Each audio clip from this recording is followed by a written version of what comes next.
Good morning guys, সবাই কেমন আছো? তো guys, আজকের ব্লগ শুরু হচ্ছে সকাল 5টার সময়। অনেকদিন ধরে ভাবছি সকালবেলায় দৌড়তে যাব, কিন্তু কোনোদিন ওঠাই হচ্ছে না। তাই এত না ভেবে আজকে উঠে পড়লাম সকালবেলায় রানিং করার জন্য। আমি আগেও করতাম, কিন্তু কোনোদিন ক্যামেরার সামনে বলিনি যে আমি সকালবেলায় দৌড়তে যাই। তো গ্রাউন্ডে ঢুকে 10-15 মিনিট ওয়ার্ম আপ করে পরে শুরু করে দিলাম রানিং করা।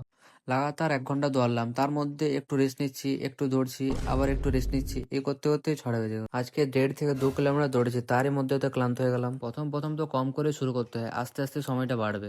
2 ঘন্টা রানিং করার পর আমি বাড়ি চলে এসেছিলাম, কারণ আজকে কলেজ আছে। তারপর আমি আর আমার একটা বন্ধু মিলে চলে এসেছিলাম বাস স্ট্যান্ড। কিছুক্ষণ ওখানে দাঁড়িয়ে থাকার পর আমরা জানতে পারি আজকে মিনিবাস বন্ধ আছে। বড় বাস তো চলছে, কিন্তু এত ভিড়, সেই কারণে ভাবলাম আমরা বাইকে যাবো। তো guys, আমাদের কলেজটা হলো রানীগঞ্জে, আর আমরা বাইকে আসা যাওয়া করি না, কারণ প্রচুর ধুলো, সেই জন্য।